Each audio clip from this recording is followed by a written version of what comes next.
เป็นตายันแห้งทุกคนเนาะแต่หน่อยจนใหญ่บ่เคยพบบ่เคยพอบ่เคยเห็นเนาะน้องชายเพิ่นก็เป็นคนปกติเนาะ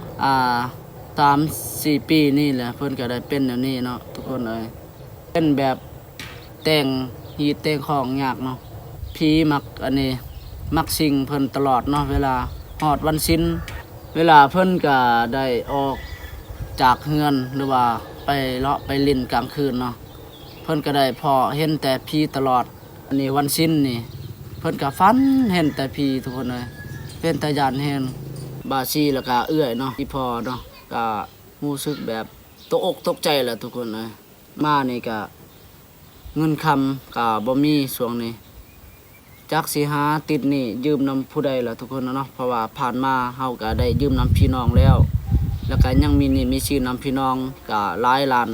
เติบแล้วทุกคนเนาะได้แล้ว7-8 ล้านแล้วก็สุดนี้อีกว่าสิหาไปยืมเงินนำพี่นำน้องนี่แหละพอจะแก้ไขเนาะ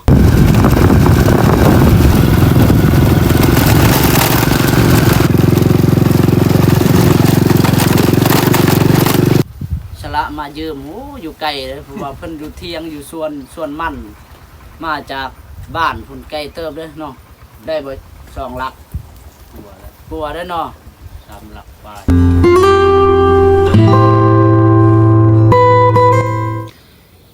เอากับสวัสดีพ่อแม่พี่น้องและ FC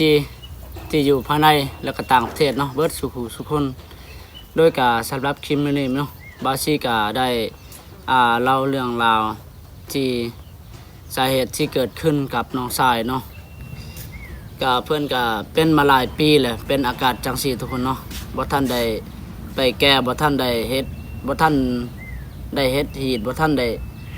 อันนี้แต่งให้เพิ่นเนาะเพิ่นเป็นแบบนี้ก็หลายปีแล้วทุกคนนะ3-4 ปีนี่แหละเนาะ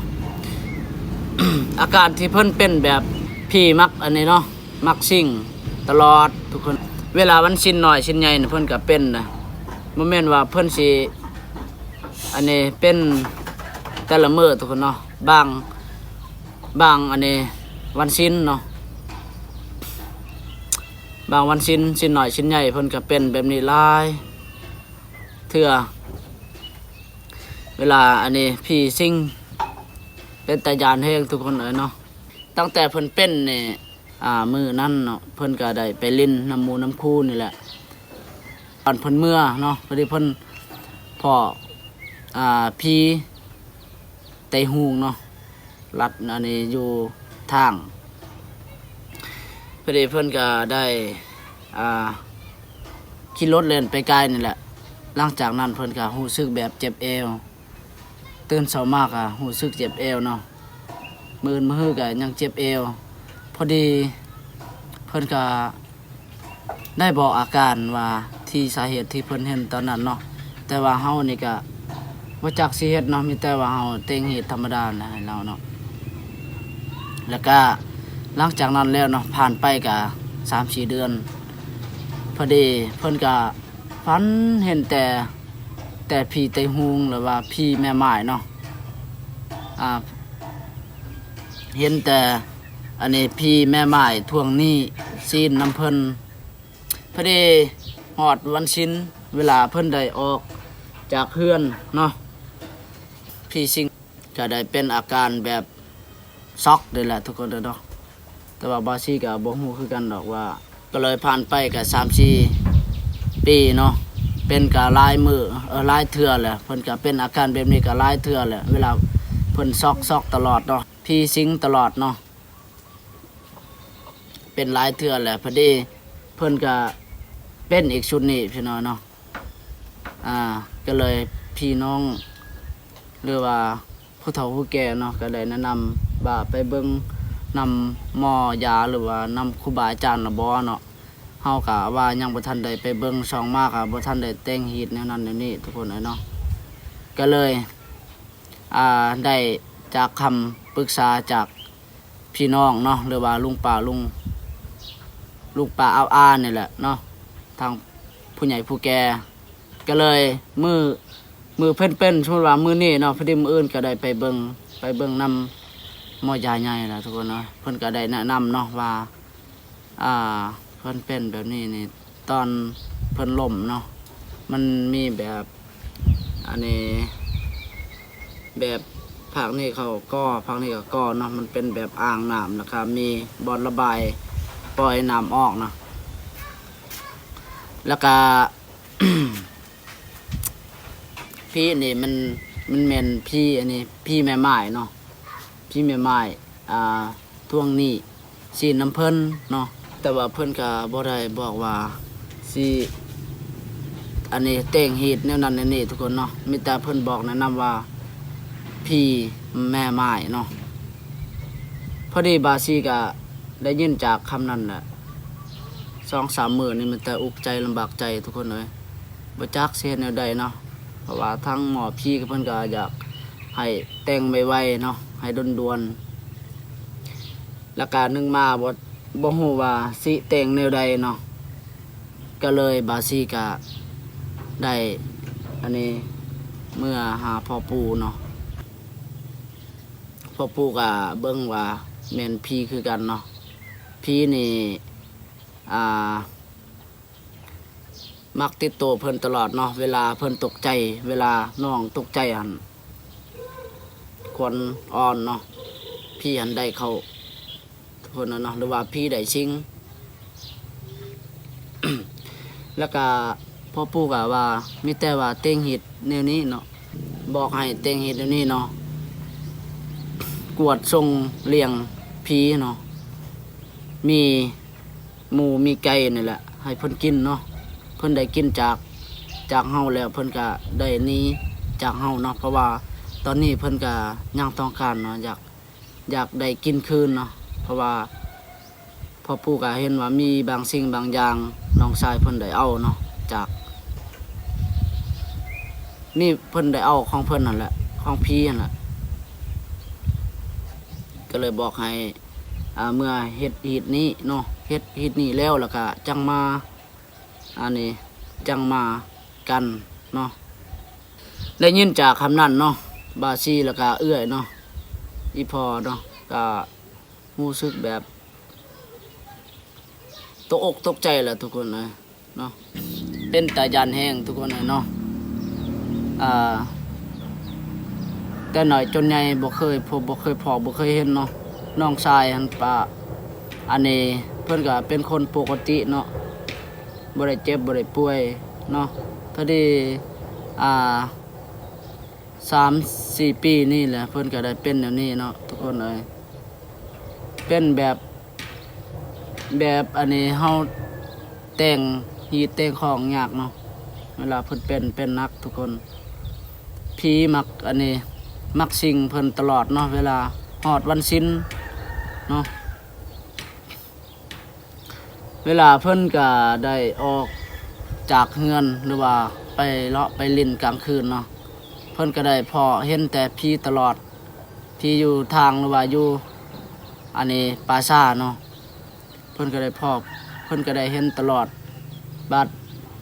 เวลาเพิ่นก็อยู่เฮือนบ่ได้ออกเล่นไปไสนี่ฮอดอันนี้วันศีลนี่เพิ่นก็ฝันเห็นแต่ผีทุกคนเลยเห็นแต่ญาติเห็นตกอกตกใจเพราะว่านึงมานี่ก็เงินคำก็บ่มีช่วงนี้จักสิหาติดนี่ยืมนำผู้ใดล่ะทุกคนเนาะเพราะว่าผ่านมาเฮาก็ได้ยืมนำพี่น้องแล้วก็ยังมีหนี้มีสินนำพี่น้องก็หลายล้านเติบแล้วทุกคนเนาะได้แล้ว7-8 ล้านแล้วก็สุดนี้อีกว่าสิหาไปยืมเงินนำพี่นำน้องนี่แหละพอจะแก้ไขเนาะซื้อตัวหมูแล้วก็ซื้ออันนั้นอันนี้นี่แหละเนาะจ้างค่าหมอพี่เนาะอุกใจทุกคนเลยบ่จักสิหายืมเนี่ยใดเนาะมีแต่อยากเดียวบาซี่กะฮู้บ่อนยืมนี่สิไปหาพี่อ้ายแล้วก็เอื้อยเนาะแล้วก็แม่ใหญ่อยู่เที่ยงอยู่สวนพุ่นแหละเพราะว่าช่วงนี้เพิ่นก็บ่ได้อยู่บ้านแดลกมันค่าลกมันนี่แหละทุกคนวันนี้ก็บาซี่ก็ได้ไปยืมนำอันนี้นำพี่น้องเอื้อยอันนี้แหละพี่น้องทางพ่อเฮานี่แหละพอดีเราก็ว่าบ่มีเนาะมีแต่ว่าลองยืมนำหลานสาวจานก็ละเพิ่นมีนะก็เลยได้ปรึกษานำหลานสาวเนาะเพิ่นก็ได้แก้ไขล้านหนึง แล้วก็บาซี่ก็ขอบอกขอบใจเนาะแล้วก็มื้อนี้อีกบาซี่ก็จุดประสงค์นี่ก็ว่าสิหายืมเงินนำพี่น้องอีกได้วันนี้เนาะตอนเช้ามื้อนี้สมมุติเวลาก็ 7-8 โมงแล้วทุกคนเนาะก็สิได้ออกเมื่อสวนไปหาพี่อ้ายแล้วก็เอื้อยเนาะแล้วก็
นี่ก็ได้โทรหาเอื้อยกับพี่อ้ายเนาะก็ได้โทรถามว่ามีเงินพอได้แก้ไขบ่เนาะ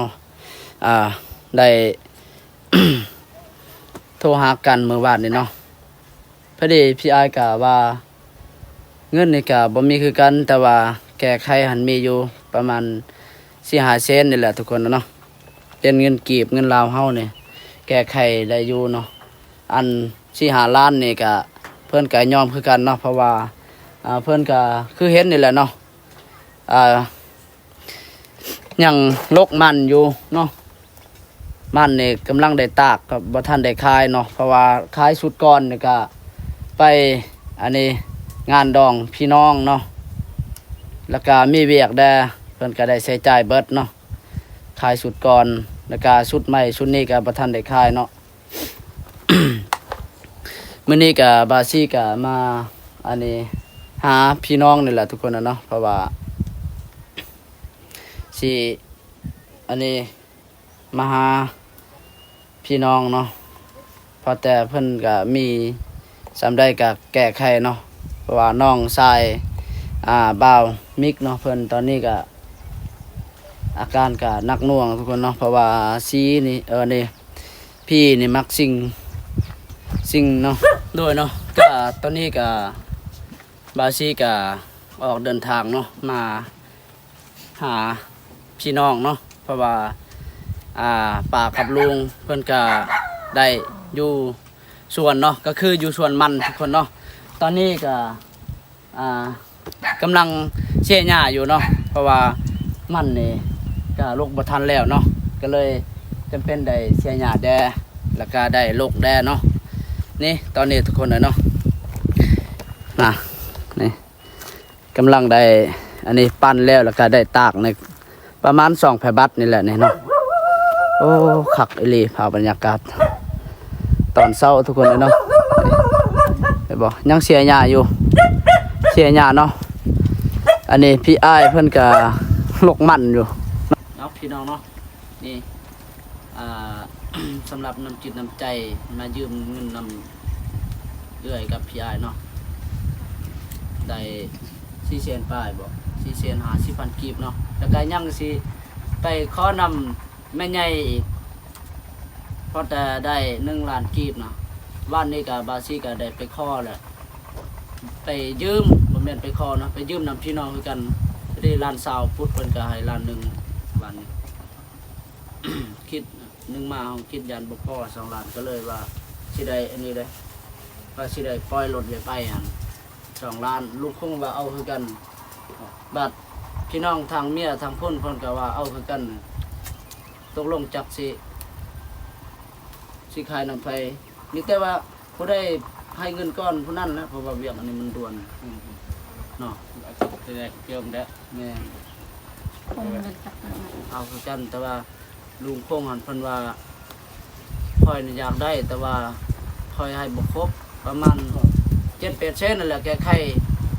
เพิ่นว่านะมันต่อดอกนะอันครบบ่ได้แม่ครบแต่ว่ามันโดนเพราะว่ายังสิรอทาคำตอบเลยตอนนี้ยังรอทาคำตอบจากทางนั้นน่ะลูกคงกับมาหาคือกันสองไปเดี๋ยวสิไปหายืมนำแม่ใหญ่อีกนี่เที่ยงอยู่นี่ขอบใจหลายเด้อลุงเด้อป้าเด้อขอบใจสละมายืมโอ้อยู่ไกลเลยเพราะว่าเพิ่นอยู่เที่ยงอยู่ส่วนมันมาจากบ้านพุ่นไกลเติบเด้อเนาะได้บ่2 ลักปัวได้เนาะ3 ลักปลายวิทย์ยางพลาพุ่นได้โดยเนาะพี่น้องเนาะก็ตอนนี้ก็บาชีก็ได้ยืมอันนี้เงินพี่อ้ายแล้วก็เอื้อยเนาะทั้งอันนี้เงินแม่ใหญ่เนาะพอดีมายืมเงินนำแม่ใหญ่ก็50,000กีบเนาะเพราะว่าเงินพี่อ้ายกับเงินเอื้อยนี่ก็บ่พอ1 ล้านเนาะเพิ่นมีแต่450,000กีบเนาะเพิ่นก็ให้ยืมเนาะพอดีเบิดนั้นก็1 ล้านพี่น้องเนาะแล้วก็ปาซี่ก็ขอบอกขอบใจหลายๆเนาะจากอันนี้น้ำจิตน้ำใจทั้งแม่ใหญ่แล้วก็พี่อ้ายและเอื้อยเนาะโดยเนาะก็สำหรับคลิปนี้บาซีก็ได้อัปเดตเนาะให้พี่ให้น้องได้ชมสำนึกไปก่อนแล้วก็ขอบอกขอบใจเนาะบ่ว่าพี่น้องที่อยู่ใกล้หรือไกลเนาะภายในและต่างประเทศเบิดสุขคนเนาะขอให้สุขภาพแข็งแรงเนาะบ๊ายบายเจอกันคลิปต่อไป